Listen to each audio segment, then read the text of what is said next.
ummadda Soomaaliyeed dhaqan ahaan waa xoolo dhaqato boqolkiiba 65 waxay noloshoodu si toos ah ugu xidhan tahay xoolaha nool sidaa daraadeed xooluhu waa laf dhabarta dhaqaalaha ee dakhliga ugu badan uu ka soo galo dawladana khaas ahaan lacagta adag iyadoo oo ay badan yihiin faa'iidooyinka iyo siyaabaha loogu ganacsado xoolaha iyo waliba waxa ka soo baxa gaar ahaan dhinaca hilibka daawadayaal waxaynu halkan ku soo bandhigaynaa hilibka aynu cunno meesha uu ka yimaado iyo marxaladaha uu soo maro hilibku waxa uu soo maraa dhowr marxaladood oo kala ah kow xoolo dhaqatada oo iyagu xoolahooda u iibkeena magaalooyinka iyo tuulooyinka waxayna soo xulaan xoolo hilib leh oo caafimaad qaba laba ganacsatada hilibka ayaa iyaguna gacanta ku haya marka ay xoolaha ka iibsadaan xoolo dhaqatada ilaa miisaska sariibadaha dadweynuhu uu ka iibsado hilibka la saarayo saddex neefku marka uu ka soo baxo xerada qofka xoolo dhaqatada ilaa dadka cuna hilibka waxaana gacanta ku haya dadka hilibka ka ganacsada ama ka shaqaysta haddaba hilibku waxa uu ka mid yahay cuntada ugu muhiimsan ee maalin walba uu dadku cuno qof awoodi waay mooye haddii haddaba aynu dhinaca kale ka eegno hilibku waxa uu ka mid yahay cuntooyinka sida fudud looga qaado cudurrada iyo weliba sumowga haddii aan la ilaalin fayadhowrka iyo nadaafadda meelaha hilibka lagu qalo gaadiidka lagu qaado iyo meelaha lagu iibiyaba waxaa intaasi iyaguna soo raaca in xoolaha la qalayo iyo dadka hilibka ka shaqaystaba la hubiyo caafimaadkooda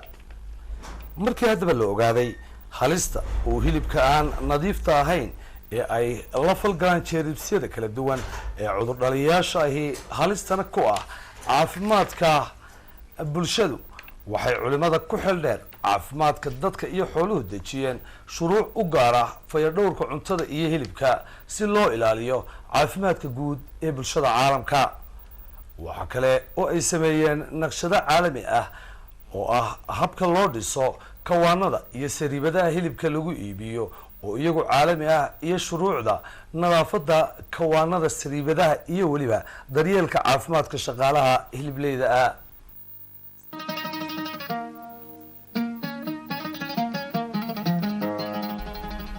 dadka xoolo dhaqatada ah waxay xeryaha ka soo saaraan xoolo fiican oo caafimaad qaba oo weliba qiimahooda uu dabooli karo baahidooda aasaasiga waa markay magaalada u iibgeeyaane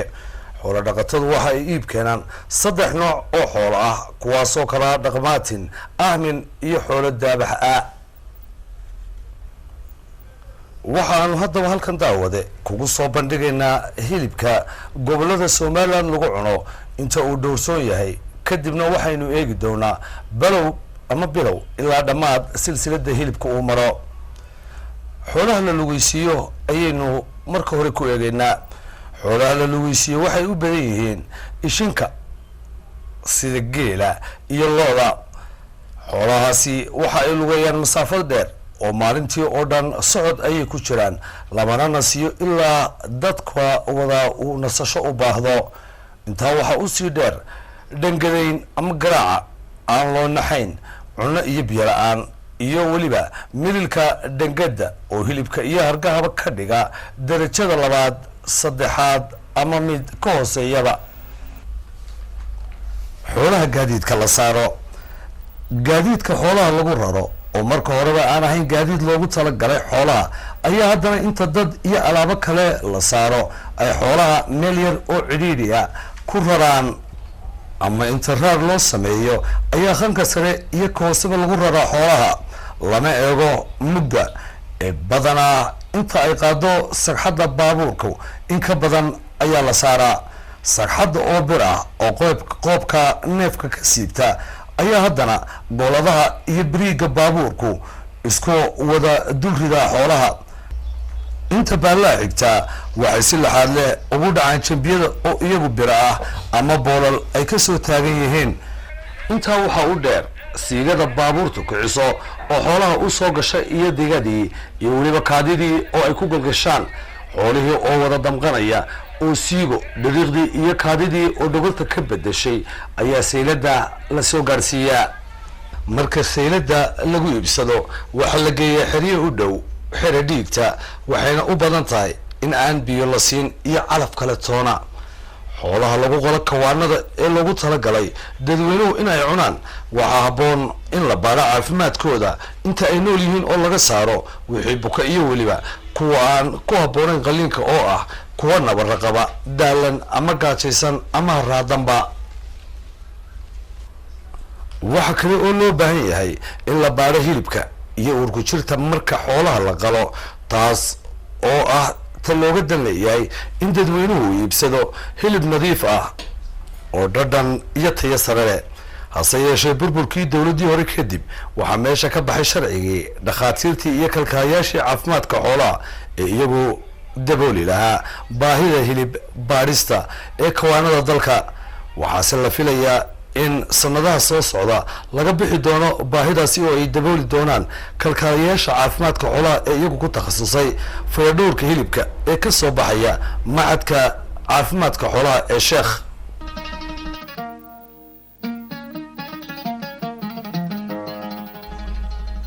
kawaanada lagu qalo xoolaha inta u dhaxaysa 11 habeenimo ilaa 4 subaxnimo ayaa xoolaha lagu bilaabaa qalliinka, iyada oo kawaanada gobolada dalku ay ku sugan yihiin duruufo kala duwan. cudurrada laga qaado hilibku waxa ay ka bilaabaan marka xoolaha la qalayo ee haragga laga saaro, waxayna ka yimaadaan 3 wax oo isbiirsaday ama midkood. 1 neefka oo marka hore buka oo aan caafimaadkiisa la eegin. 2 dadka xoolaha qala oo qaarkood caafimaadkoodu aanu fiicnayn ama aan iyaguba nadiif ahayn. 3 qalabka iyo meesha xoolaha lagu qalo ama kawaanada oo aan nadiif ahayn kuna habboonayn in xoolaha lagu qalo. haddii aynu ku horeyno kawaanada xoolaha lagu qalo ee gobolada dalka mid mooye inta kale ma laha waxyaabaha asaaska u ah meel la doonayo in hilib nadiif ah laga soo saaro. waxyaalaha ugu muhiimsan ee looga baahan yahay kawaanadana waxaa ka mid a in uu leeyahay leydh ku filan gudaha kawaanka oo dhanna iftiimiya, hase yeeshee mid mooye malaha kawaanada dalku. haddii xoolaha lagu qalayo meel madow ah lama garan karo caafimaadka iyo weliba nadaafadda hilibka. sibirhka oo dilaacsan oo aan la nadiifin karin iyadoo aan loo haynin biyo socda oo maydho dhiigga. wasaqda uurku jirta ah oo aan deg deg looga qaadin kawaanka. kawaanada oo aan laga xidhin habar dugaaga iyo iyagu shimbiraha cuna hilibka. kawaanada dalka intooda badan sibirhkoodu uu duldilaacsan yahay, marka dhiigga iyo dheecaanada kala galaan lagama maydhi karo. inkasta oo shaqaalaha nadaafadu meelaha qaarkood ay ku dadaalaan sidii ay u nadiifin lahaayeen, hase yeeshee ma laha albaabo bir ah oo iyagu ka celiya habar dugaaga sida ayda iyo xayawaanka kale ee iyagu habeenkii iyo galabtii isugu yimaada kawaanada. waxaana hubaala in kawaanada caynkaas ah ay ka fidayaan ama ay ka fidaan cudurro badan oo dila ah. inkastoo aafada kawaanadu ay dadweynaha saameynayso, haddana waxa ugu daran dadka xoolaha qala. dadka iyaguna ku howlan nadaafadda kawaanada ee ka shaqeeya nadaafadda kawaanka, kuwa rara ee dejiya hilibka, kuwa iibiya iyo iyagu kuwa dheriga ku rida ee jarjara. run ahaantii kawaanka waxaanu idhahnaa annagu ka wax lagu iibiyo, laakiin gawraca waa xerdhiig. gawraca waanu la soconnaa. sidaad ka warqabtaan waa meel waqti aad u horeeya la dhisay. waxaa la dhisay 1945kii. dadkuna wuxuu ahaa dad aada u tira yar. ilaa iyo intii ka dambeysay marxaladaha la soo mariyey waad ka warqabtaan. dadku aad buu u ballaadhay. marka hore waxaa la dhisay xilligaa ingiriiska aan kuu sheegay ilaa 1945-43 meelahaasay ahayd. waxba yaraatee wax lagu kordhiyeyna ma jirto ilaa iyo intii ka dambeysay. dadkuna waa ballaadhay. toortaliba waxay meeshaasi u baahan tahay in la bedelo maadaama uu dadkiina kordhay, xoolihii lagu qalayna ay kordheen. dhul casriya oo fiican in laga dhigo ay u baahan tahay magaala ka baxsan. waxaanu la soconnaa inta awooddeeda ahun baanu anagu qabanaa sida nadaafadda oo aan u joogtayno. maydha oo kale waxaanu dimaalba waan maydhaa. burush xadiidyaa lagu waxeeyaa waanu dayactirnaa marka meel ay burburto neefka geela ah ee lagu qalayo neef aad u miisaan weyn marka halkaa lugaha dhulka ku dhufto ama uu ku dhaco waxaweye dee burbur badan baa imanaya sidaad aragteen markay muddo la joogin waanu ribeerin baanu ku samaynaa in yar oo concrete siwad iyo waxaasaanu marinaa waa adkaynaa dareenishada laftooda berdhawid baanu aad iyo aad uga shaqaynay sidoo kale waad aragteen qashiqu baa jira magaalada ku dhowaa iyadana waanu ka wahaynaa sidoo kale burburkan jira waa wax jira oo waxoogaa burbura baa jira awood badan uma hayno waxaanu u bandhignay tiraba 17 hay-adood baanu u bandhignay oo nidhi hana laga bedelo ilaa iyo hadda cid wax lagala qabatay ma jirto ama naga caawisay hadday tahay iyadoo la bedelo mid cusub laga dhigo iyo hadday tahay ribeeriba sidoo kale waxaan ku dadaalnaa marka aan kuu soo koobo alcumuum inaan wasaq ka dhalan waa buufin ayada saadoo aragteen wax jeerbisuho iminka ka abuuranay ma jiro waanu buufinaa maalin kasta marka laga rawaxo ayaanu buufinaa si aan deedaxiga iyo wax lamid aanay dadka dhibaato ugu abuurin markaa sidaa awgeed waxaan ku dadaalnaa inaanu bahalahan wasaqda aanay joogsan oo ay biyihii iyo wasaqdii dhameeyaan ay ka gudbaan meeshu leer weyn lahaan jirtay imikadana waa aragteen laambadihii iyo wixii oo ku wada jiraan waanu insha allahu waxbaa ka yar xumaaday marka waanu ku tala jirnaa mooyaane waanu ifinaynaa dibad iyo gudaba inaanu ifinno oo dharaar ka dhigno way noo yaallaan imika laambadihii xarkaantii wixii naga dhignaa wixiiba way noo yaallaan waa ifinaynaa insha allah waa maalmo yarna waxa ay imika sa ahayd maalmo yaroo kooban ayay ahayd waayo goor habeennimaabaa wax la qalaa dadkii iyo xoolihii lama arkayo haddii aanay leyr lahayn muddo yaroo kooban buu ka xumaa leyrku waanu soo iibinay leyrkii laambadihii iswiisyadii wixii o dhan waanu u diyaarinay wixii markaa laga xumaa badiidka lagu qaado hilibka oo laga soo qaado halka gawraca waa gaari khaasa oo dowladda hoose ay leedahay wey gaarigaas waa gaari special aan wax kala qaban haddaan imika wadooyinka kala samayno oo aan ama u baxno haddoo kale waxaanu naadinaa dhagaxyadan iyo waxaan yaalla dalgada xidhay mararka qaarkood markaanu muddo yar joognay waxaanu samayno wadda aanu furno iyo wax lamida laguma qaado gaarigaa qashinka gaarigaa qashin iyo wax kale toona laguma qaado wuxuu khaas u yahay soo qaadista hilibka oo keliya waa dul furan yahay runtii iyadana waxaanu ku dadaalaynaa inaanu alcaafiya qaliil inaanu uga helno gaari weyn haddaanu heli karno oo kan ka casrisan haddii kale waxa weeye dadku inuu dul furnaado inuu daba furnaado waxa kalifaya waxa raacaa waa maataduna gaarigii intay fuusho dhib bay ku tahay gaari dheer inay fuulaan oo ay ka digaan sidaasaan anagu u door bidnay in ay u gaabnaado dabada ay uga digaan si sahlan u fuulaan marka dambena ay si sahlan uga digi karaan iyagii alaabtooda markaanu daraasad ku samaynay waxaan ka qaadi weynay gaarigaa gaaban ee dushana furan dabadana furan inuu qaado waad aragtay maan filaya qolo waliba bac special bay ku awdaan waxooda si aan ciid iyo wax kala toona aan uga waxaysmin qof waliba markaas sidaasuu wixiisa u isticmaalaa taana intaasa ka baxaya haddii aad tihiin faw ama koobi waxaanu idinka codsanaynaa haddii lahay ka dhigo wixii awoodiina ah inaad nagu soo horeysiisaan wixii faw macnaha dayactirka waxaanu doonaynaa inay naga caawiso qaabka dhismaha aad iyo aad baanu waq badan baanu hore ugu dirnay hase yeeshee imika malaan filmayna in adinku taa iyada aad soo dedejin kartaane qalabka nadaafadda iyo darayska shaqaalaha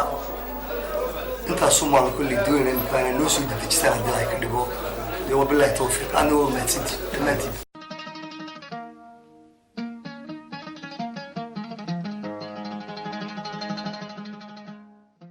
dadkaasi ma haystaan dharkii iyo kabihii loogu talagalay inay isaga ilaaliyaan cudurrada iyo wasaqda kaleba dadka silsilada hilibku soo maro ka howlgala aqoon uma laha cudurrada dadka iyo xooluhu ay kala qaadaan iyo weliba kuwa kale ee wasakhda kawaanada ku dhex kora qofka. tusaale ahaan kabihii ama maradii uu kaga shaqeeyey kawaanka ayuu la gelayaa gurigiisa qoyskiisu. haddaba haddii uu xanuuna qaado sidaas ayuu ugu gudbinayaa bulshada kale. dadka silsilada hilibku maro ka howlgala waxaa shardi ah in caafimaadkooda la baaro 3 biloodba mar. hase ahaatee hadda qofkii oo laga yaabo in cudur neef mareenka ah uu qabo ama nabar dheecaan leh kula faraha ayaa hilibka ka shaqeynaya.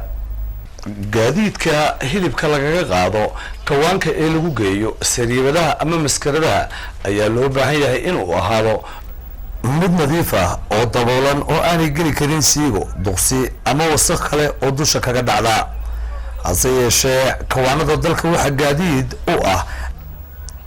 gaari dameer la wada saaro madaxii, caloosha, mindhicirkii, mijihii iyo hilibkii oo kartoono aan la hubin nadaafadooda dusha laga saaro. waxaa kale oo la isticmaalaa kaaryoone sida gaari dameerka ah. meelaha qaarkoodna waxaa lagu qaadaa hilibka iska rogooyin xitaa aan lahayn albaabka dambe, taas oo sigada gaarigu kicinayo ay wada gasho hilibka. taasina waa meesha labaad ee hilibku ay ka soo raacaan cudur dhaliyayaasha iyo wasakhda kaleba.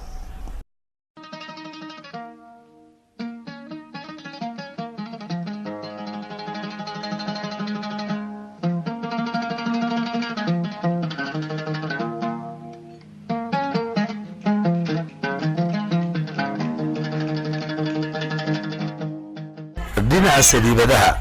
ugu dambeyntii hilibku marka uu soo gaaro saliibadaha miiska lagu iibiyo waa meesha saddexaad ee hilibka wasakhdu ay ka soo gaadho. saliibadaha hilibka wax yar mooye waxaa loo baahan yahay in miiska la saarayo hilibku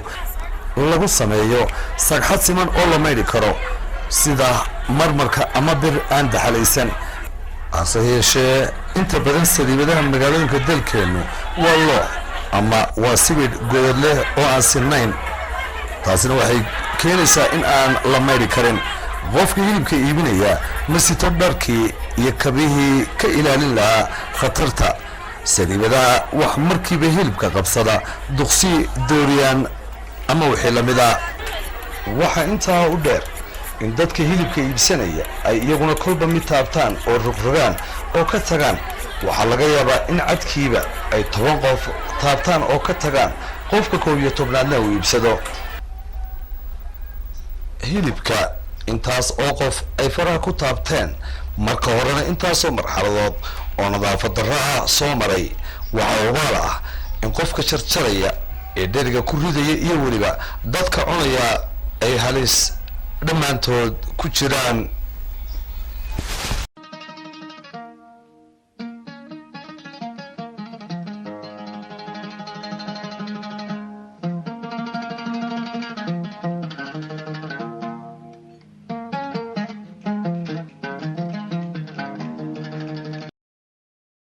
gobolada oo dhami iyaga oo isku mid ah ayaa gobolka Maroodi Jeex oo magaalo madaxdiisu ay tahay Hargeysa ahna caasimadda dalka Soomaaliland maamulkeeda dawladda hoose waxay arkeen in meesha xoolaha lagu qala ay tahay meel aan la isticmaali karin oo halis weyn ku ah caafimaadka bulshada dhammaanteed iyo waliba deegaamada u dhow waxayna go'aansadeen in kawaanka la xidho mid cusubna si degdeg ah loo dhiso iyaga oo la kaashanaya dadweynaha ku dhaqan caasimadda iyo hay'adda UNDP. waxay dhiseen kawaan cusub oo buuxinaya shuruudaha naqshadaha kawaanada iyo waliba shuruucda lagu ilaaliyo caafimaadka iyo nadaafadda hilibka intiisa badan. wacyigelin la'aan hilibleeda awgeed muran iyo iska hor imaad badan dabadeed waxa kawaanka maamulkiisa la wareegay shirkadda Maandeeq oo iyadu keentay gaadiid loogu talagalay in hilibka lagu geeyo sariibadaha kaasoo noqday kawaanka ugu nadiifsan maanta dalka oo dhan. waxa ay hadda ku jiraan maamulka dawladda hoose iyo hilibleedu sidii wax looga bedeli lahaa qaab dhismeedka sariibadaha hilibka sidii ay ula jaan qaadi lahaayeen kawaankan cusub iyo gaadiidka nadiifta aba.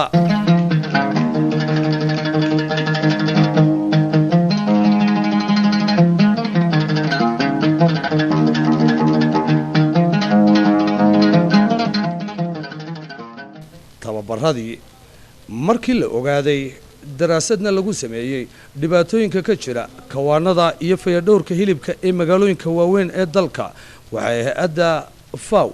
Food and Agriculture Organization diyaarisay mashruuc loogu talagalay horumarinta fayadhowrka hilibka ee dalka gudihiisa waa hilibka lagu cuno iyo weliba ka dibadda loo diro si uu ula socdo ulana saan qaado heerka caalamiga ah ee loogu talagalay fayadhowrka hilibka si kor loogu qaado aqoonta dadka ka shaqeysa ama ka shaqeeya hilibka waxa mashruucyo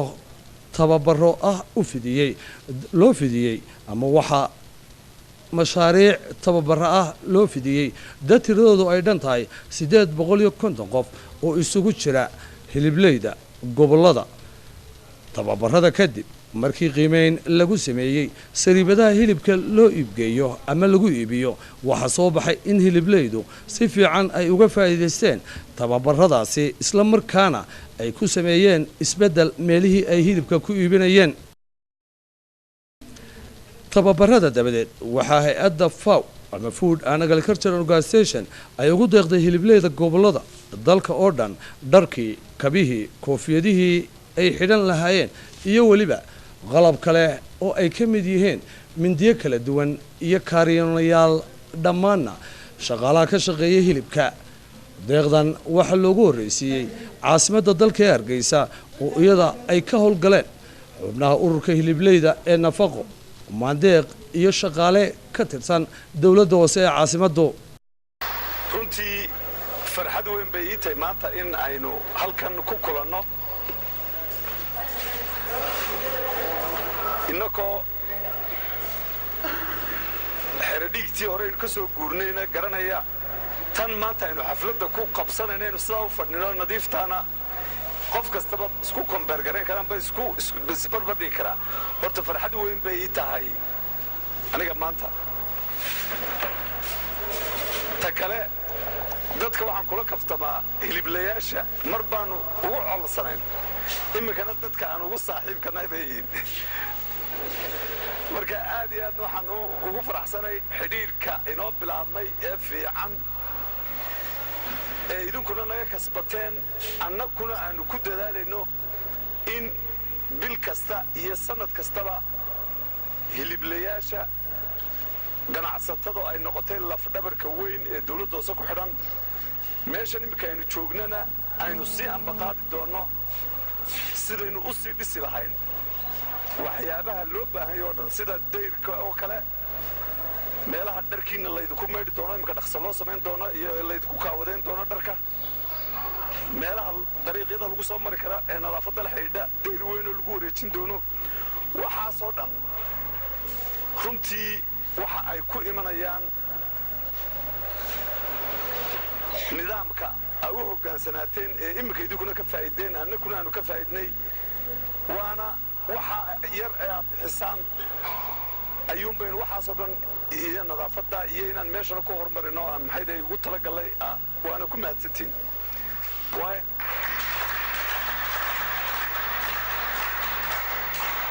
taas waa tii kawaanka waxaa kaloo aan aad iyo aad idinku mahadnaqayaa aan ugu mahadnaqayaa dhakhaatiirta FAO iyo dhakhaatiirta wasaaradda xanaanada xoolaha iyo howlwadeennadii waday ee idin barayey runtii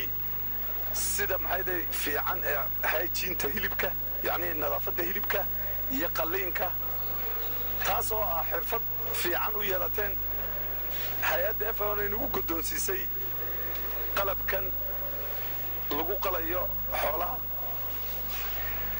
taas iyaduna waxa weeye mid kaloo lagu faano xidhiidhka fiican ee iminka inoo bilaabmay ee maxayday xanaanada xoolaha iyo FAO inoo horseeday maxaa yeelay berigii hore aynu meeshii hore ka soo guurnay cidiba inoogu maymayn karayn wax xidhiidhoo sidaasina maynaan lahayn runtii waa ilaah mahaddii taasuna oo mid lagu faano laguna farxo waxaan idin leeyahay walaalayaal adduunyada dee magacunbaa ka hadha meeshii wataas aad ku ganacsanayseen waa inaynu ilaalinno qalabkaa laydin siiyeyna waa inaa ilaalisaan nadaafaddiisa iyo dayactirtiisaba annaguna waxaanu ku sii dadaalaynaa meeshan waynu aragnaa waa nadaafad meesha lagu qalaya xoolaha in sariibadahana aanu imikana fayska labaad samayno sidii aynu iyagana idinkala shaqayn lahayn oo ah in miisaanta la dhigo barbarka la dul dhigo fadda meelaha hilibka ku iibinaysana sidaan kala shaqayn ilaa xad FAO iyo wasaaradda xanaanada xoolahana aanu iskala kaashan lahayn si marka dambana si cilmiyeysan talaagadihii iyo wixii kale ay u baahnaan hilibka ganacsiga hilibka iyo fayadhowrka hilibkaba in aan maxayday ambaqaadka xiriirka fiican ee FAO iyo xanaanada xoolaha iyo dawladda hoose iyo hiliblayaasha iyo guddida iyo maxayday shirkadda Maandeeq oo iyaguna aad iyo aad u mahadsan oo maxayday iyagana la'aantood aynaan waxaan samayneen in aynu si ambaqaadna sideen u sii wadi lahayn ka shaqaynta nadaafadda hilibka iyo ka ganacsigiisaba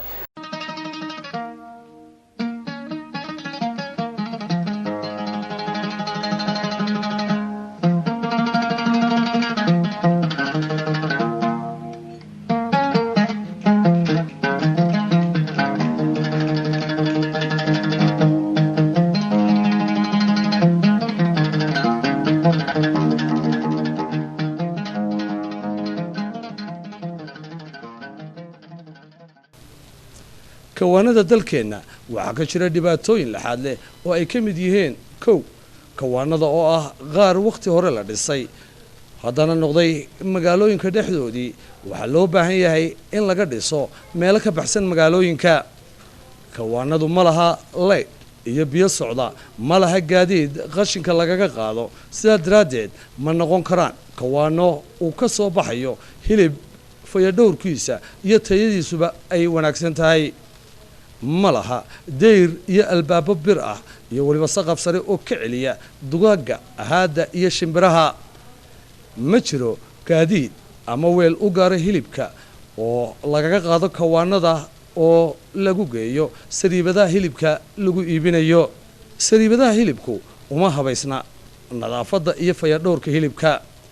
ugu dambayntii waxaa loo baahan yahay in si wada jir ah wax looga qabto kawaanada xoolaha lagu qalo kuwaas oo ah meelaha ugu daran in wax laga qabto ama wax laga taro waxaa si gaara xil uu uga saaran yahay maamulada dawladaha hoose ee magaalooyinka waaweyn ee gobollada waxaa kale oo uu xil ka saaran yahay wasaaradda xanaanada xoolaha wasaaradda caafimaadka iyo bulshada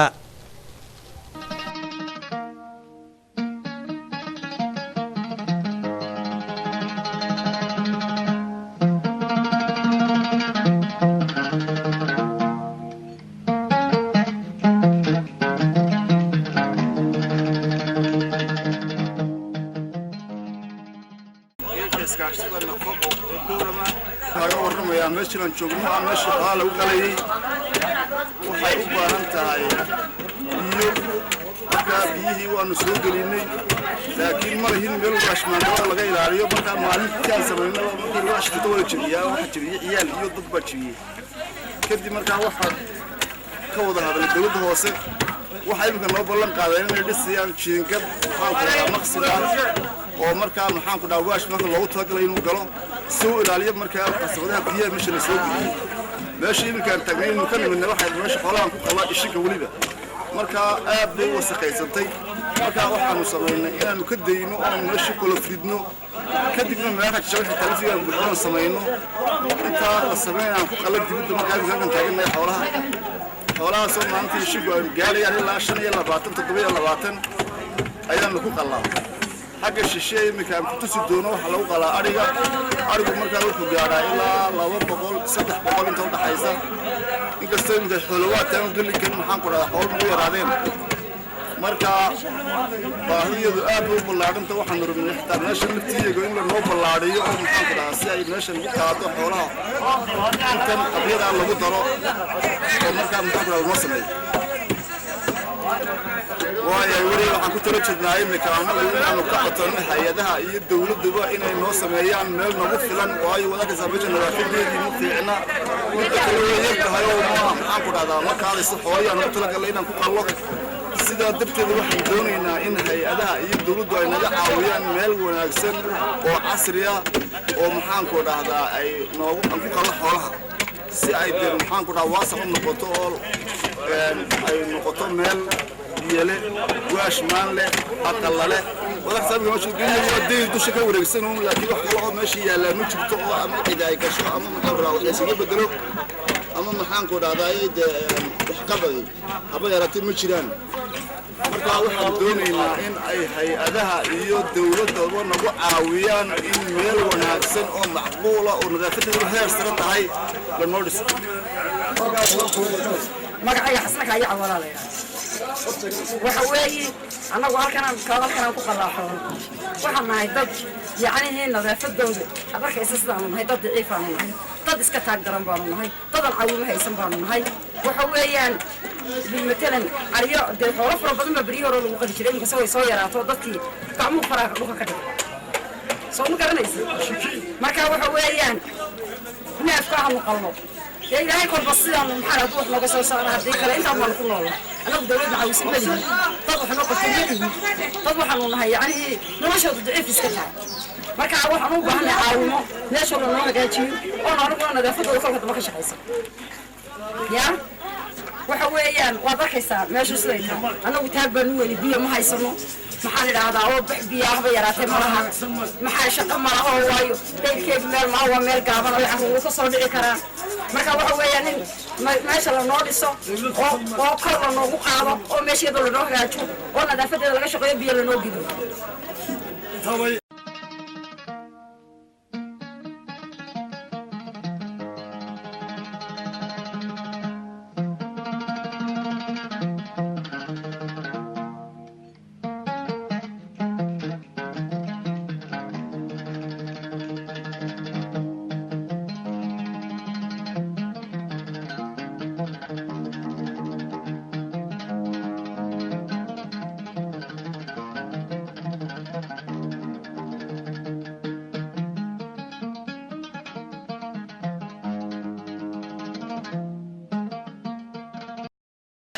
دبنا كوكب ماشي. أنا حفيد. أنا لقنا. نحن وين الدش قبو مدو. واحد دور نقول دبنا ما كنا ماشي. لكن الحمد لله هذا نقعد صنينا مدة سومالين. يا أنا قم وادينا إحنا قبطان. ونفضل يدي وننام كيجا. إحنا قبطان. حنانكم قبنا وقلناكم قبنا. مشاركنا سحنا ومتر. وفرق. وبدنا نقول نبي وبدنا وشقينا. ما تعيال وبد. نقول في الوحنا لسين. marka waxaan doonaynaa in xaraan meesha la dhiso kor loo kiciyo shay ugu nimaadno marka ku shaqano laga xada ilaahay nagu ogi oo tubana loo geliyo biyaha mafad oo leerkina lagu xidho geerarka sare loo qaado oo la dhiso amaakeeda la sugo waan go'goon dhulku waa burbur wax Allah taayirkan rogno waxaan ku jabaa meesha marka uu go'ay biyaha saasoo kor dumarka saasoo loo dhacay marka waxna loo qabtan doonaa horena waa loo subaxna lagu qaban ما من كاتشي هدو إلهي دمو مدو حلو قبطو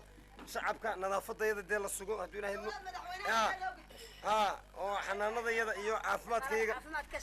شغالها إنو حريديك تنو ماشا وحنبا حولو هورتو ماشا وحنبا ويا شغالنا نظافة وحاقوحنا حريديك لحسنا هالكا سوفردين لحسنو دولي نحنو قبان ومدنو قبان ودد وحنو قبان هالبا تمسن نتشوغي كوري وحاوي حنون بربر تشب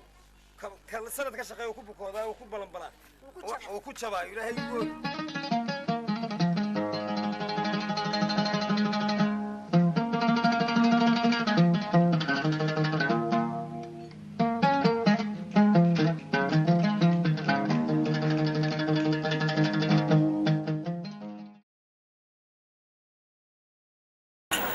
كلام من الناس كذا هنيكا السوق مدبوري يا واحد هالكم فقط يعني أنه عايز كاشتو هذا فقط بسطة لما دولتنا يقال ولا شيء سلامي هذا كله نعلك واحد هني بقصة بلا ما كوان كلا بقصة قرا كوان كمر كلا بقصة قادو جديد ما هنا كاريونا لبقصة ريحة كاريون كاسة هالكم كنا إنما ذا الشقالها سريمة المركي كنا والكي عد كان كتير اللي بيبني عد سيدا موقتنا هيدها إن بدن وحوي نوقبتين هيدني هابيتايت أدبح نوقبتين فاو إن بدن بين نجاع وسيسيبنا هي وحيابه بدن بين نوقبتين وأدت وحوي تري مركها وحلو بهاي هل كان واسوق أحمد قري waxa loo baahan yahay daba in hay'adihii caalamka waxa ka codsanayna inay wax qabadkii noo laban laabaan qabadkii noo qaban inay noo laban laabaan sababtaa sariimada qaybta soke dee ma laha wax miisas shubo miisaskii loogu talagalay ama marmarka hilibka jiingaday miisas jiingadaa yaaliyo looxaan wax walibana ha ku dhalan marka waanad arkaysaa albaabkii inuu naga xidhan yahay sariimada iyow gaadiid loo geli lahaa marka insha allahu tanna in la noo furaan ku rajooynahay oo albaabkaas uu noo furmo oo halkaa gaadiidku toos noogu galo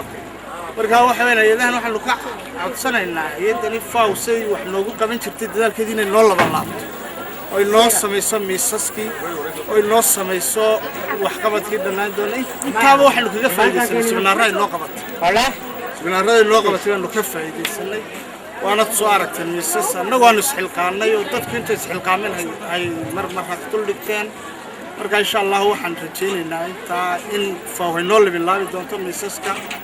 kawaan kale ay noo samayn doonto halkan foos ay noogu qodi doonto qaybtanoona fooskii wasaqdu ku dhacaysay aan lahayn oo biyuhu ay soo baxaan oo suuqa galaan marka insha allah intaa waxaan doonaa inay faw noo qabato haddii ilaahay waxaanu xukuumaddan qaranka ee somalilan ka codsanaynaa iyo hay-adahani caalamigaaba in kawaanadan caalamiga ee somalilan ka shaqeeya ka dhaqanka sida kuwa caasimadda oo kale iyo wax la mid oo casri ah in la noo sameeyo